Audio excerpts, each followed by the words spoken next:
Hello everyone, मैं राहुल सिंह आप सभी का स्वागत करता हूं स्टेप अप एकेडमी में, where you can learn today and lead tomorrow. तो आज के इस वीडियो में हम क्या सीखने वाले हैं? आज के इस वीडियो में हम आपके एग्जाम पर्पज से क्लास 9th जियोग्राफी का first chapter India size and location एक शॉट में पूरा खत्म करेंगे। और इस चैप्टर में हम इंडिया की साइज और लोकेशन के अलावा कुछ इंटरेस्टिंग फैक्ट्स भी पढ़ेंगे और इंडिया के नेबर्स के बारे में भी जानेंगे। तो आइए हम शुरुआत करते हैं इंडिया की लोकेशन से। जब हम लोकेशन की बात करते हैं तो लोकेशन जानने के लिए तो देखिए भाई, ये यूनिवर्स बहुत बड़ा है। इस यूनिवर्स में कई सारी गैलेक्सीज हैं, जिनमें से हमारी एक छोटी सी गैलेक्सी है मिल्की वे।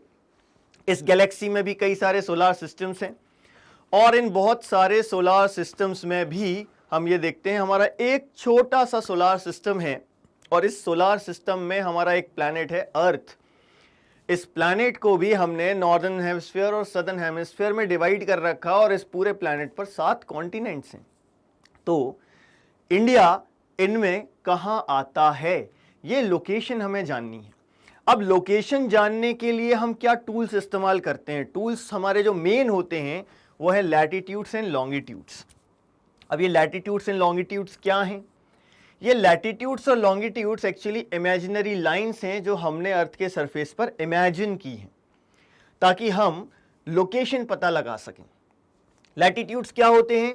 अर्थ के सरफेस पर जो हॉरिजॉन्टल लाइंस हैं ये होती हैं लैटिट्यूड्स, और ये सर्कल होता है पूरा, है ना। जैसे कि हम इक्वेटर की बात करें तो इक्वेटर पूरे अर्थ के सरफेस पर एक सर्कल है ना।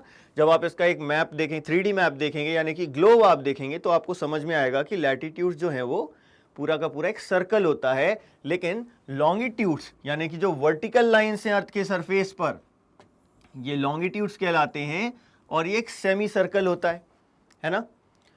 तो ये लैटिट्यूड्स और लॉन्गिट्यूड्स का हम इस्तेमाल करते हैं अर्थ पर किसी भी एरिया की लोकेशन बताने के लिए। ये हमारे मेन टूल्स हैं। इसके अलावा हम जानते हैं कि हम जब भी कोई एक लोकेशन बता रहे हैं तो हम एक लैंडमार्क भी बताते हैं। तो लैंडमार्क में क्या करते हैं? आसपास कोई फेमस जगह बताते हैं, आसपास किसी और का घर है वो बता देते हैं। तो वैसे ही हम लोकेशन में, इंडिया की लोकेशन में भी ऐसे ही आसपास और क्या क्या है वो भी बताएंगे, ठीक है ना। तो सबसे पहले हम लोकेशन में क्या देखते हैं कि इंडिया, यदि हम इक्वेटर की बात करें तो देखिए भाई, इक्वेटर के पूरे नॉर्थ में आ रहा है ना। तो मतलब कि इंडिया आता है नॉर्दर्न हेमिस्फीयर में इंटायरली। ऐसा नहीं है कि आधा उधर और आधा इधर। India lies entirely in the northern hemisphere. एक बहुत बड़ी कंट्री है जो पूरा नॉर्दर्न हेमिस्फीयर में आती है, ठीक है। तो India lie entirely in the northern hemisphere. ये हमारा फर्स्ट पॉइंट हो जाएगा कि India is a vast country which lie entirely in the northern hemisphere, ठीक। अब इसके बाद हम लैटिट्यूड्स और लॉन्गिट्यूड्स बताते हैं। अब देखिएगा भाई, लैटिट्यूड्स ये हम ऐसे नहीं बोलेंगे कि इंडियाज लैटिट्यूड्स आर और इंडियाज लॉन्गिट्यूड्स आर। यहां पर हम क्या बोलेंगे? India lie between the latitudes and India lie between the longitudes. मतलब कि हम southernmost latitude and northernmost latitude बताएंगे, westernmost longitude and easternmost longitude बताएंगे, ठीक है। तो यहां पर हमें ध्यान रखना है भाई कि इंडिया का सदर्न मोस्ट लैटिट्यूड क्या है? इंडिया का सदर्न मोस्ट लैटिट्यूड है 8 डिग्रीज 4 मिनट्स नॉर्थ। चूंकि हम एंटायरली नॉर्दर्न हेमिस्फीयर में आते हैं तो हमारे लैटिट्यूड्स में कभी भी साउथ नहीं आएगा। जब भी हम इंडिया के लैटिट्यूड्स बताएंगे तो लैटिट्यूड्स में हमेशा क्या आएगा? नॉर्थ। भले ही हमसे सदर्न मोस्ट पूछा जा रहा है लेकिन हम क्या बताएंगे? 8 डिग्रीज 4 मिनट्स नॉर्थ, क्योंकि हम इक्वेटर के नॉर्थ में आते हैं, ठीक है। एंड नॉर्दर्न मोस्ट लैटिट्यूड क्या है? 37 degrees 6 minutes north. So India lies between the latitudes 8 degrees 4 minutes north and 37 degrees 6 minutes north, ठीक। फिर हम बात करते हैं लॉन्गिट्यूड्स की। तो इंडिया इन लॉन्गिट्यूड्स के बीच में आता है ना। अब यहां पर भी देखिए, हम ये प्राइम मेरिडियन है 0 डिग्री लॉन्गिट्यूड। अब ये जो प्राइम मेरिडियन है, प्राइम मेरिडियन के ईस्ट में हम आ रहे हैं पूरा का पूरा। तो हमारे लॉन्गिट्यूड्स में कभी भी वेस्ट नहीं आएगा, हमारे लॉन्गिट्यूड्स में हमेशा क्या आएगा, ईस्ट। तो हमारा वेस्टर्न मोस्ट लॉन्गिट्यूड, ये जानते हैं गुजरात यानी इंडिया का वेस्ट, तो हमारा वेस्टर्न मोस्ट लॉन्गिट्यूड क्या है, 68 डिग्रीज 7 मिनट्स ईस्ट। एंड हमारा ईस्टर्न मोस्ट लॉन्गिट्यूड क्या है, 97 डिग्रीज 25 मिनट्स ईस्ट। ठीक, तो यहां से हमें हमारा दूसरा पॉइंट मिल गया लोकेशन का। आप चाहें तो इनको अलग अलग पॉइंट्स भी बना सकते हैं, मैंने इसको एक ही पॉइंट में लिखा है, आप अलग पॉइंट बनाकर लिख सकते हैं कि the main land of India lies between the latitudes 8 degrees 4 minutes north and 37 degrees 6 minutes north. ठीक, वैसे हम लॉन्गिट्यूड्स के लिए लिख सकते हैं कि India's main land lie between the longitudes 68 degrees 7 minutes east and 97 degrees 25 minutes east। ठीक, तो ये यहां से 2 पॉइंट बनाना चाहें तो 2 और 3 बनाना चाहें तो 3 यहां से बन सकते हैं। ठीक, इसके बाद हम आते हैं ट्रॉपिक ऑफ कैंसर पर। ये जो ट्रॉपिक ऑफ कैंसर है ये इंडिया को लगभग 2 इक्वल पार्ट्स में डिवाइड कर देती है। ट्रॉपिक ऑफ कैंसर इंडिया को लगभग, इसको और अच्छे से समझते हैं भाई, ये पूरा हटा देते हैं यहां से और हम फिर से सिर्फ ट्रॉपिक ऑफ कैंसर पर फोकस करते हैं। ट्रॉपिक ऑफ कैंसर जो है ये हमारे इंडिया की कौन कौन सी स्टेट से होकर जा रही है इसको हम अच्छे से समझते हैं, है ना। तो देखिए भाई, हम वेस्ट टू ईस्ट डायरेक्शन में चल रहे हैं। सबसे पहले गुजरात, फिर मध्य प्रदेश, सॉरी इसमें बीच में राजस्थान भी है। देखिए मैंने जो गलती की, बहुत सारे बच्चे भी वो गलती करते हैं ना, ये एक राजस्थान को सिर्फ टच करते हुए यहां से निकल रहे तो भूल जाते हैं, है ना। तो फिर से देखते हैं अपन, गुजरात, राजस्थान, मध्य प्रदेश, छत्तीसगढ़, झारखंड, वेस्ट बंगाल, त्रिपुरा एंड मिजोरम। ठीक है, तो ये 8 स्टेट्स हैं इंडिया की जहां से होकर ये ट्रॉपिक ऑफ कैंसर जाती है। ठीक है, तो यहां से क्वेश्चन किस तरीके से फॉर्म होते हैं, एक तो आपको क्वेश्चन यही पूछा जा सकता है कि किन्हीं भी 2 स्टेट्स या 4 स्टेट्स या 8 स्टेट्स के नाम लिखिए जहां से ट्रॉपिक ऑफ कैंसर गुजरती है। या फिर आपको ऑब्जेक्टिव्स पूछे जा सकते हैं, एमसीक्यू पूछे जा सकते हैं। एमसीक्यू में क्या पूछेंगे, किस तरीके से पूछेंगे कि tropic of cancer does not passes through which of the following state, या फिर tropic of cancer passes through which of the following states, है ना। तो कोई एक सही होगा उसमें से। ठीक है, तो यहां से भी क्वेश्चन बनता है और ये हमारा थर्ड पॉइंट बन जाता है लोकेशन में कि भाई tropic of cancer divides the country into almost 2 equal parts। ठीक, अब इसके बाद हम आते हैं अपने नेक्स्ट पॉइंट पर लोकेशन में। इसमें हम देखेंगे कि साउथ वेस्ट में अरेबियन सी और साउथ ईस्ट में बे ऑफ बंगाल है। इसके अलावा अरेबियन सी में लक्षद्वीप आइलैंड्स और बे ऑफ बंगाल में अंडमान एंड निकोबार आइलैंड्स हैं। सॉरी, यहां पर मैंने मालदीव्स को भी कवर कर लिया है, मालदीव्स को हम कवर नहीं करेंगे यहां पर, है ना। यहां पर ये लक्षद्वीप आइलैंड्स हैं, ठीक, और ये अंडमान एंड निकोबार आइलैंड्स है। ठीक, अब ध्यान से सुनिएगा, अब हमको इसको लिखना कैसे है। To the south west and south east of India lie Arabian sea and Lakshadweep islands and bay of Bengal and Andaman and Nicobar island respectively, है ना। ये रिस्पेक्टिवली क्यों लिखा, क्योंकि साउथ ईस्ट पहले आया तो हम क्या लिखेंगे, पहले Andaman and Nicobar and bay of Bengal.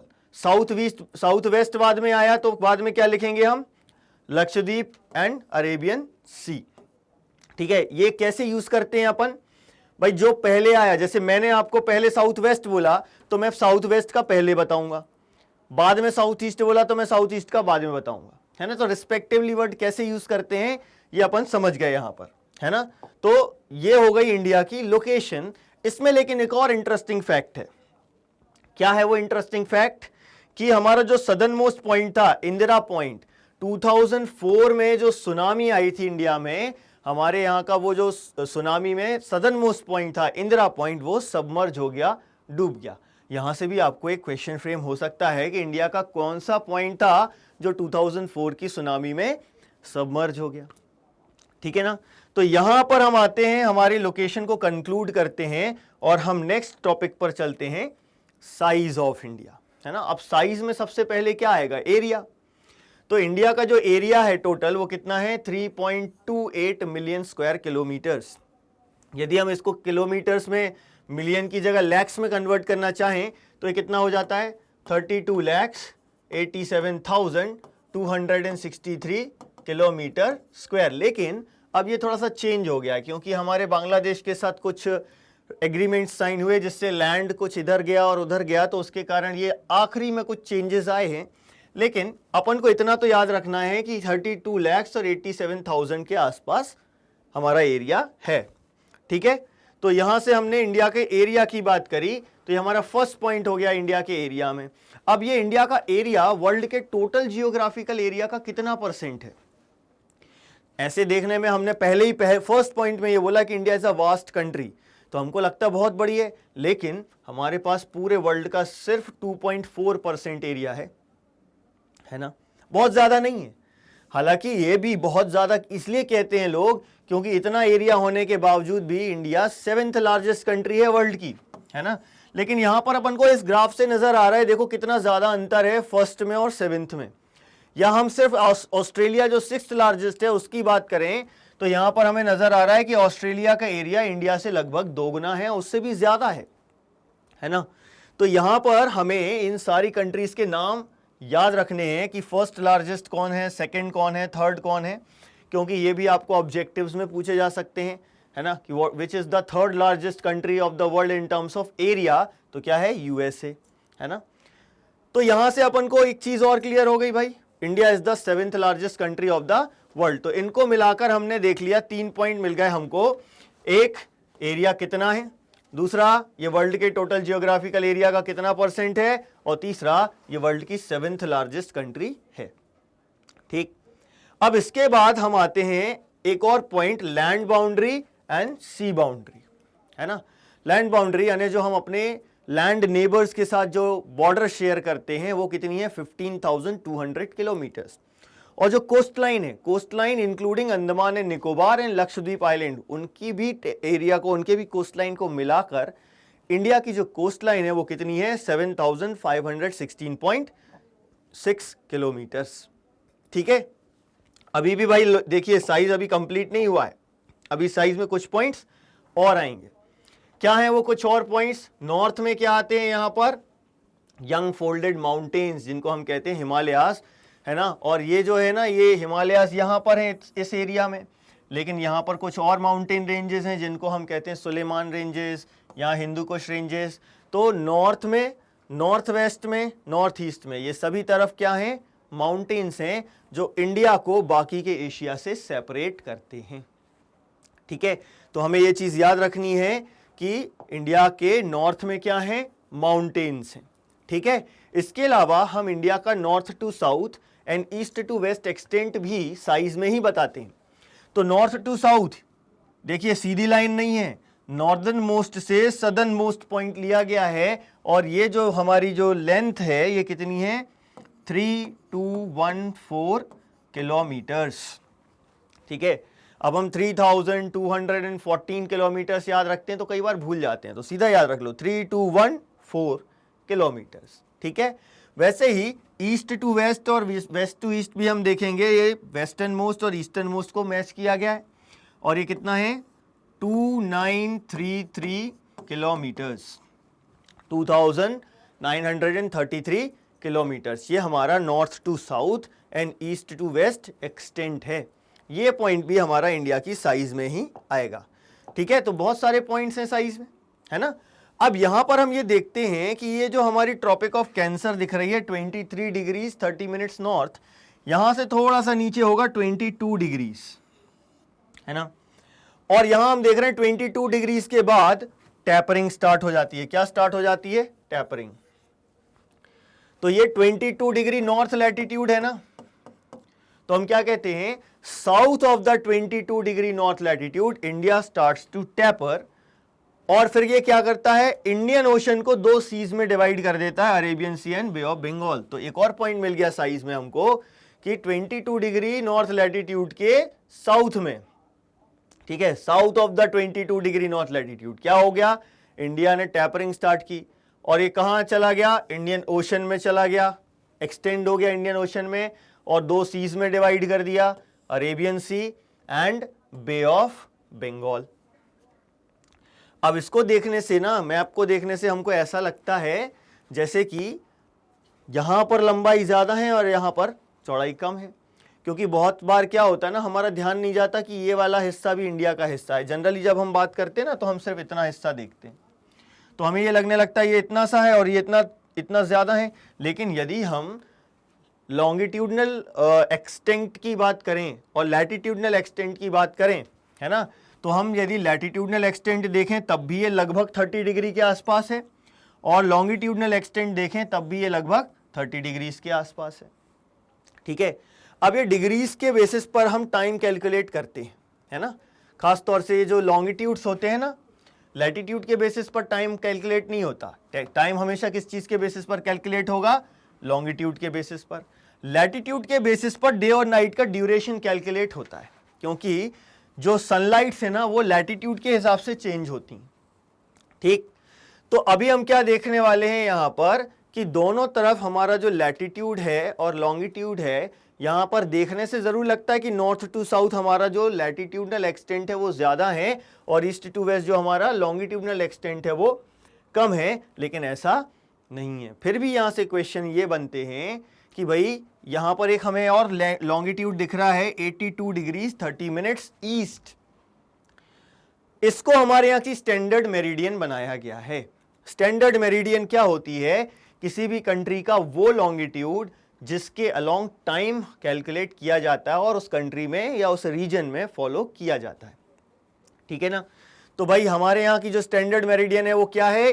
82 degrees 30 minutes east, ये हमारे यहाँ की स्टैंडर्ड मेरिडियन है। मतलब ये जो उत्तर प्रदेश में मिर्जापुर से होकर जा रहा है ये लॉन्गिट्यूड, इसके अलोंग जो टाइम होता है वो पूरे इंडिया में फॉलो किया जाता है। अब क्वेश्चन यही आता है कि 82 डिग्रीज 30 मिनट्स ईस्ट को ही हमारी स्टैंडर्ड मेरिडियन क्यों चुना गया? अब इसके लिए देखो भाई क्या होता है, सनराइज होता है ईस्ट से। अब यहां से लेकर वेस्ट तक सनलाइट पहुंचने में टाइम लगता है, कितना टाइम लग जाता है? 120 मिनट्स। अब ये कैसे कैलकुलेट किया ये हम हमारे डिटेल्ड वीडियो में समझेंगे, बट अभी हमको क्या समझना है कि अरुणाचल प्रदेश और गुजरात के बीच में कितने घंटे का टाइम लैग होता है? 2 आवर्स का टाइम लैग होता है ना। 2 आवर्स मतलब क्या है? 120 मिनट्स। ठीक है ना, तो अरुणाचल प्रदेश से गुजरात तक कितना टाइम लैग है? 2 आवर्स का टाइम लैग है। अब यदि हम इस 82 डिग्री को देखें तो हमने देखा था कि हमारे जो लॉन्गिट्यूड्स हैं 68 degrees 7 minutes east and 97 degrees 25 minutes east, है ना। तो इसके बीच में आ रहा है लगभग ये, मतलब इसने 1 घंटा इस तरफ कवर कर लिया टाइम लैग और 1 घंटा इस तरफ कर लिया कवर टाइम लैग, इतना तो हम एडजस्ट कर सकते हैं, है ना।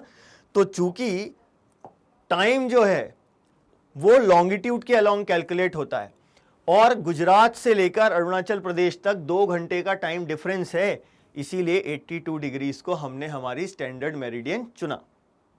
ठीक है, तो इस क्वेश्चन का आंसर मिल गया हमको। Why 82 degree 30 minutes has been selected as the standard meridian of India? Because Gujarat से लेकर अरुणाचल प्रदेश तक क्या है? 2 आवर्स का टाइम लैग है। ठीक है, इसीलिए 82 डिग्री 30 मिनट्स जो कि स्टैंडर्ड मेरिडियन है, जो मिर्जापुर उत्तर प्रदेश से होकर जाती है, इसको हमारी स्टैंडर्ड मेरिडियन चुना गया है। ठीक, एक और क्वेश्चन यहां से बनता है। एक और क्वेश्चन क्या है कि why the difference between the duration of day and night hardly felt at Kanyakumari but not so in Kashmir. Kanyakumari में डे और नाइट का जो ड्यूरेशन है उसमें डिफरेंस ज्यादा नहीं होता। मतलब यदि 11.5 घंटे का दिन है और 12.5 घंटे की रात है तो 1 आध घंटे का ही डिफरेंस है, लेकिन जम्मू कश्मीर में ऐसा नहीं होता, उधर अलग होता है। पता चला दिन 10 घंटे का है और रात 14 घंटे की है, या उल्टा भी हो सकता है कि दिन 14 घंटे का है, रात 10 घंटे की है। तो टाइम ड्यूरेशन में डिफरेंस बढ़ा ना डे और नाइट के। तो क्वेश्चन यही पूछा गया कि ऐसा क्यों? क्योंकि मैंने अभी बताया आपको कि जो डे और नाइट का ड्यूरेशन है वो डिपेंड करता है लैटिट्यूड्स पर, और ये लैटिट्यूड के बेसिस पर ही बात कर रहे हैं ना हम। कन्याकुमारी मतलब 8 डिग्रीज 4 मिनट्स के आसपास, और जम्मू कश्मीर मतलब 37 डिग्री 6 मिनट्स के आसपास। लैटिट्यूड चेंज हुआ तो जो सनलाइट रिसीव हो रही है वो वेरी करेगी ना भाई। कैसे वेरी करेगी? स्लैंटिंग होती चली जाएगी, स्लैंटिंग होती जाएगी, कर्वेचर है क्योंकि, है ना, अर्थ के कर्वेचर के कारण। तो इसके कारण बहुत सारे चेंजेस हमको यहां देखने मिलते हैं सनलाइट रिसीव्ड में, और इसलिए हम कहते हैं कि ऐसा क्यों होता है? क्योंकि latitudinal extent influences the duration of day and night.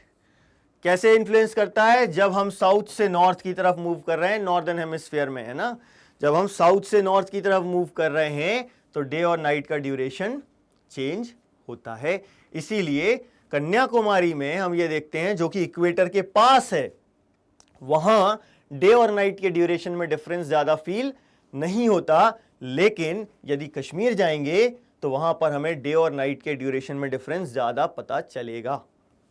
ठीक है, ये हमने इंडिया की साइज और इंडिया की लोकेशन के बारे में बात की, लेकिन अब हमें यहां पर क्या पढ़ना है? India and the world. India के वर्ल्ड से क्या रिलेशंस रहे हैं, है ना, बहुत ही हमारे यूनिक रिलेशंस रहे हैं वर्ल्ड से, और इसका कारण क्या है? इंडिया की पोजीशन। तो पहले इंडिया की पोजीशन की बात करते हैं।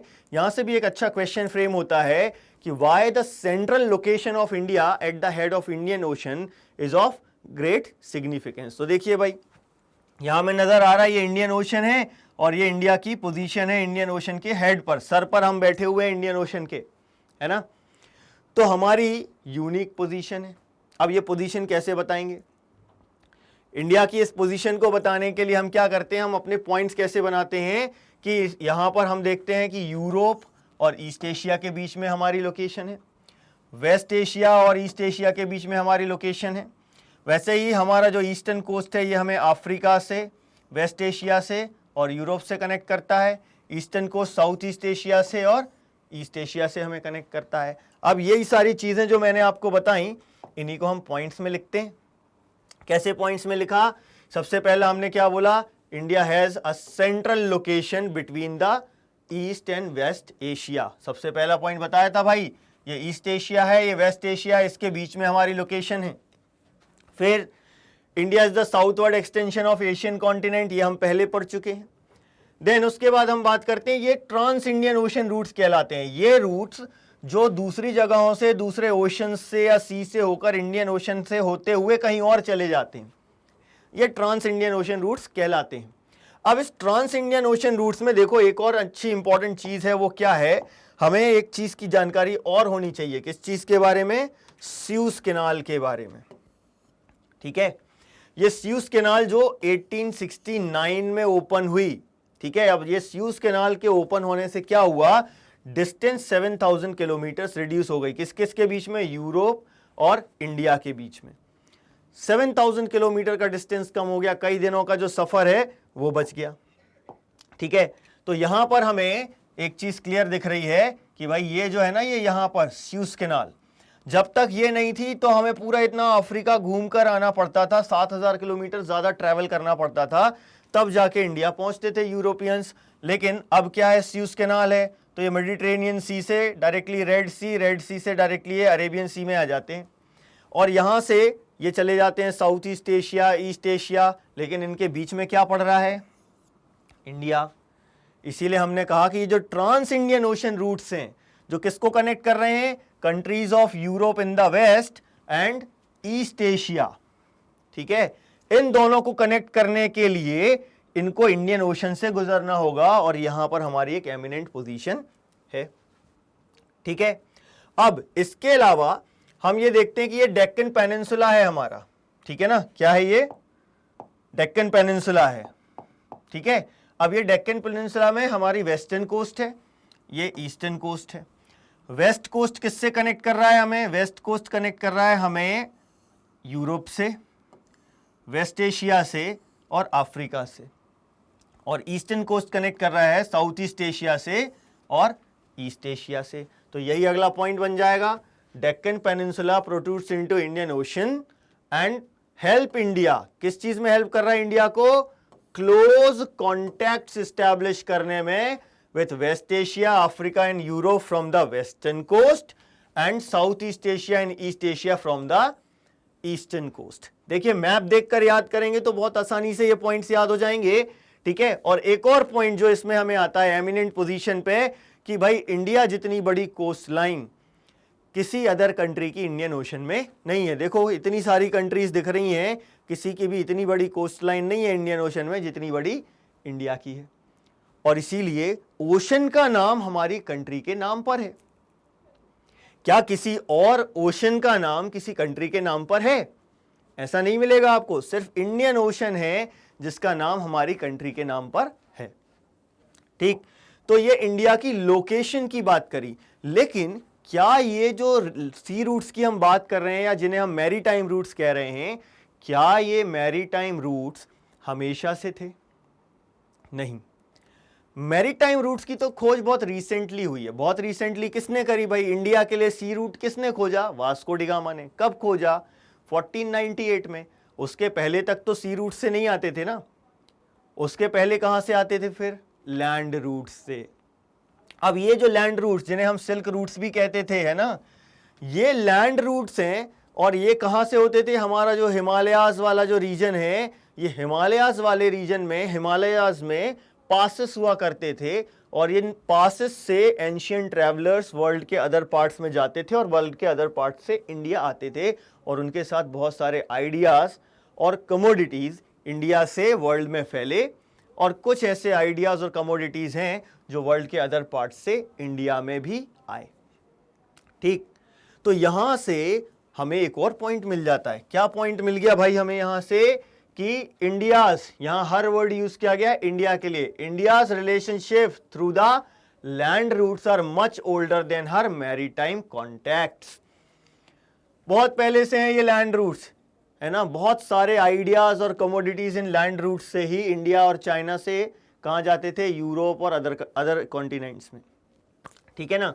तो यहां पर हमने ये देखा कि इंडिया के जो लैंड रूट्स हैं वो बहुत पुराने हैं। बल्कि ओशन ने तो मूवमेंट को रेस्ट्रिक्ट किया, क्योंकि लोग ओशन में ट्रैवल करने से डरते थे। लेकिन लैंड रूट्स के थ्रू मेन ट्रैवल हुआ करता था। कैसे होता था? माउंटेन्स में पासेस थे जिनसे एंशिएंट ट्रैवलर्स जो हैं वो ट्रैवल करते थे। जबकि ओशंस ने तो क्या किया? बहुत लंबे समय तक इस मूवमेंट को रिस्ट्रिक्ट किया। और क्या यहां से मूव हुआ? Ideas and commodities. ठीक है।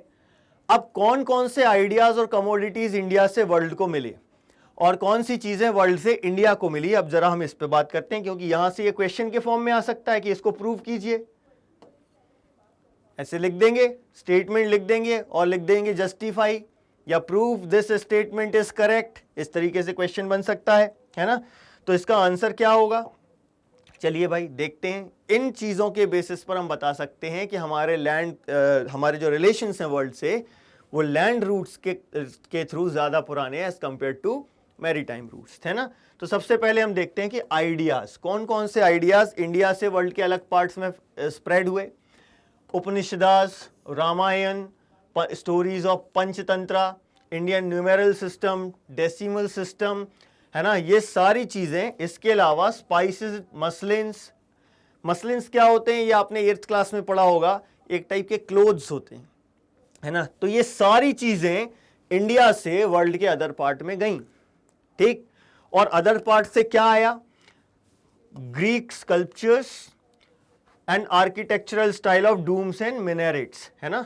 जो डूम्स एंड मिनारेट्स बनाए जाते हैं, तो ये ग्रीस से और ये सेंट्रल एशिया से, सॉरी वेस्ट एशिया से, ये वेस्ट एशिया से और ग्रीस से ये चीजें इंडिया में आई। तो यहां देखो बहुत सारी चीजें इंडिया से दूसरी कंट्रीज में जा रही हैं और बहुत सी चीजें दूसरी कंट्रीज से इंडिया में आ रही हैं। इसके बेसिस पर हम ये कह सकते हैं कि इंडिया के जो कॉन्टैक्ट्स हैं वर्ल्ड से, वो लैंड रूट्स के थ्रू ज्यादा पुराने हैं as compare to maritime routes. ठीक, ये बात हो गई इंडिया की लोकेशन की और इंडिया के वर्ल्ड से कॉन्टैक्ट किन किन रूट से हैं। अब हमें क्या बात करनी है? इंडिया के नेबर्स की। लेकिन नेबर्स की बात करने से पहले जरा हम इंडिया की तो बात कर लें कि इंडिया में कितनी स्टेट्स और कितनी यूनियन टेरिटरीज हैं। इंडिया में 28 स्टेट्स और 8 यूनियन टेरिटरीज हैं। यहां पर भी अभी बहुत से लोग कुछ कॉमन गलती करते हैं। देखिए, पहले इंडिया में 29 स्टेट्स थी, लेकिन फिर जम्मू कश्मीर को 2 यूनियन टेरिटरीज में डिवाइड कर दिया गया। तो बहुत से लोगों को ये लगता है कि जब ये 29 में से एक स्टेट गई तो 28 स्टेट्स बची, लेकिन उस समय यूनियन टेरिटरीज 7 थी, तो अब 9 हो जानी चाहिए, लेकिन ऐसा नहीं है। अभी भी यूनियन टेरिटरीज का नंबर कितना है? 8। क्यों है? क्योंकि यहां पर ये जो दमन and Diu and Dadar and Nagar Haveli, ये जो 2 अलग यूनियन टेरिटरीज थी, इनको मर्ज करके एक यूनियन टेरिटरी बना दिया गया है। इसीलिए यूनियन टेरिटरीज 9 नहीं है, यूनियन टेरिटरीज कितनी है? 8। तो इंडिया में टोटल 28 स्टेट्स और 8 यूनियन टेरिटरीज हैं। अब इन सभी की कैपिटल्स आपको याद होना चाहिए, क्योंकि ये मैप में पूछा जा सकता है, आपको आपके सिलेबस में दिया हुआ है और सिलेबस में क्लियरली लिखा है कि मैप में इनकी आपको कैपिटल्स पूछी जा सकती हैं। ठीक है ना? तो और डिटेल में यदि आपको सिलेबस को समझना है तो इसके लिए मैंने कोर्स स्ट्रक्चर के वीडियोस अलग से बना रखे हैं। आप उन वीडियोस को रेफर कर सकते हैं, जहां पर आप उनको और अच्छे से समझ सकते हैं कि आपके सिलेबस में क्या है और क्या नहीं है ना? तो अभी अपन को क्या देखना है कि इंडिया में कितनी स्टेट्स और यूनियन टेरिटरीज हैं। इंडिया में 28 स्टेट्स और 8 यूनियन टेरिटरीज हैं। ठीक है, अब नेबर्स की बात करते हैं। नेबर्स कितने हैं हमारे? टोटल 9 नेबर्स हैं। ठीक है, अब हम डायरेक्शन वाइज चलेंगे। पहले हम लैंड नेबर्स देखेंगे और फिर सी नेबर्स। सबसे पहले हम देखते हैं north west, Pakistan and Afghanistan in north west, China, Nepal and Bhutan in north, ठीक है, and Bangladesh and Myanmar in east. ठीक, अब इसके अलावा हमारे 2 सी नेबर्स हैं, श्रीलंका एंड मालदीव्स। ठीक है, ये हमारे 2 सी नेबर्स हैं इन साउथ। डायरेक्शन वाइज बताना है आपको। ठीक है, डायरेक्शन में देखो भाई, north west, north, north east and south. ठीक, तो land neighbours and sea neighbours, तो कुल मिलाकर हमारे कितने नेबर्स हैं? 9 नेबर्स हैं। इन सारे नेबर्स के नाम हमको याद रखने हैं। अब यहां से क्वेश्चंस कैसे फ्रेम होता है?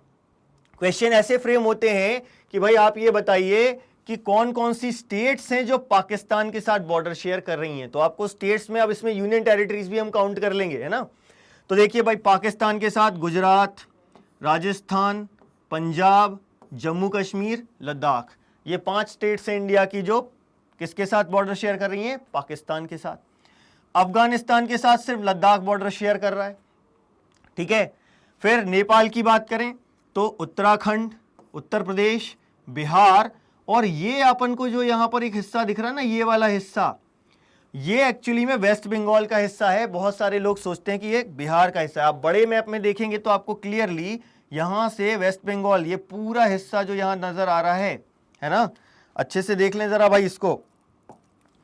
ये जो हिस्सा यहां पर हमें दिख रहा है, सिक्किम की ये बॉर्डर है और ये असम की बॉर्डर है। इसके अलावा जो बचा हुआ ये पूरा हिस्सा है, यहां से लेके यहां तक, ये पूरा हिस्सा ये वेस्ट बंगाल का है। ठीक है, तो हम यहां पर अच्छे से समझ लें कि किसकी बॉर्डर है ये वेस्ट बंगाल की बॉर्डर है। तो नेपाल के साथ उत्तराखंड, उत्तर प्रदेश, बिहार, वेस्ट बंगाल एंड सिक्किम, ये 5 स्टेट्स बॉर्डर शेयर करती हैं। ठीक है, इसके बाद भूटान, भूटान में भी देखेंगे भाई, Sikkim, West Bengal, Assam and Arunachal Pradesh. Then Myanmar, Myanmar की बॉर्डर ये यहां पर है। तो कौन कौन सी स्टेट्स बॉर्डर शेयर कर रही हैं? मिजोरम, मणिपुर, नागालैंड एंड अरुणाचल प्रदेश।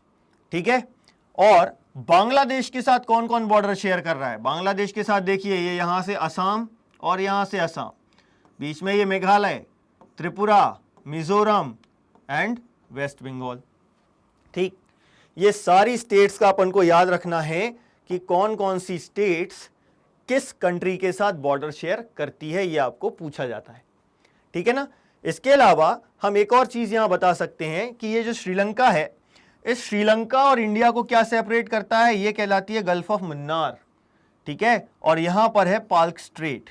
ठीक, तो ये 2 फिजिकल फीचर्स हैं जो इंडिया और श्रीलंका को सेपरेट करते हैं। और लक्षद्वीप के जस्ट साउथ में हम देखते हैं कि क्या है? मालदीव्स। ठीक, तो ये हमारे इंडिया के नेबर्स हैं। ठीक है ना? श्रीलंका किससे सेपरेटेड है इंडिया से? Palk straight and gulf of Mannar. ठीक है, और लक्षद्वीप आइलैंड के साउथ में क्या है? मालदीव आइलैंड्स। ठीक, तो ये हमारे इंडिया के नेबर्स हैं। ठीक है, तो एक और इंपॉर्टेंट फैक्टर यहां पर रह जाता है। जब हमें इंडिपेंडेंस नहीं मिली थी, इंडिपेंडेंस के पहले ऐसे जैसा हमने अभी स्टेट्स का स्ट्रक्चर देखा ऐसा नहीं था।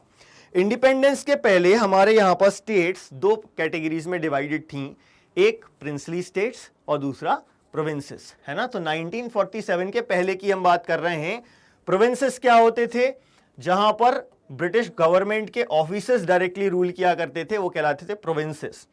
और जहां लोकल रूलर्स रूल करते थे, लोकल रूलर्स जैसे कि भोपाल नवाब रूल करते थे, हैदराबाद में निजाम रूल करता था, जम्मू कश्मीर में हरी सिंह और उनके पूर्वज रूल करते थे, है ना। तो ऐसे ही लोकल रूलर्स थे, है ना। हमने बहुत सारे नाम सुने हैं, ग्वालियर, झांसी, ये सब लोकल रूलर्स थे। और ये क्या कहलाती थी? प्रिंसली स्टेट्स कहलाती थी। तो पूरा इंडिया दो टाइप की स्टेट्स में डिवाइडेड था, एक प्रोविंसेस और दूसरा प्रिंसली स्टेट्स, ठीक है ना। तो ये क्लासिफिकेशन क्यों पढ़ा हमने? क्योंकि हम जब भी हम इंडिया की स्टेट्स की बात करते हैं तो हमारे दिमाग में सिर्फ आज के टाइम की स्टेट्स हैं, लेकिन इंडिपेंडेंस के पहले स्टेट्स अलग थी, इंडिपेंडेंस के बाद अलग थी, और इंडिपेंडेंस के बाद भी उनके जो एरियाज हैं उनमें बहुत सारा चेंजेस आया है। तो इन प्रिंसली स्टेट्स और प्रोविंसेस के बारे में हमको याद रखना है, ठीक। अब ये जो रूलर्स थे इनमें अंतर क्या था? एक टर्म आपको यहां दिख रही होगी, सोवनिटी। ये क्या कह रहे हैं? These local rulers were allowed to rule because they acknowledged sovereignty। किसकी? ब्रिटिशर्स की सोवरेनिटी एक्सेप्ट कर ली। मतलब कि वो जो डिसीजन देंगे ये लोकल रूलर्स उसको मानेंगे। इसके बदले में ब्रिटिशर्स इस बात के लिए तैयार हो गए कि भाई आप खुद रूल कर सकते हो, हम आपकी टेरिटरी पर कब्जा नहीं करेंगे, ठीक है। तो ये हो गए हमारे प्रिंसली स्टेट्स एंड प्रोविंसेस, ठीक। तो इस वीडियो में हमने जो भी आपके साथ जानकारी शेयर की, आपको ये कैसी लगी ये हमारे कमेंट सेक्शन में हमें ज़रूर बताएं। और हमारे वीडियोस को देखें, उन्हें लाइक करें, सब्सक्राइब करें, और इन सारे के सारे कोर्सेज के लिए आप हमारे चैनल को ज़्यादा से ज़्यादा लोगों तक शेयर करें। इस वीडियो को देखने के लिए थैंक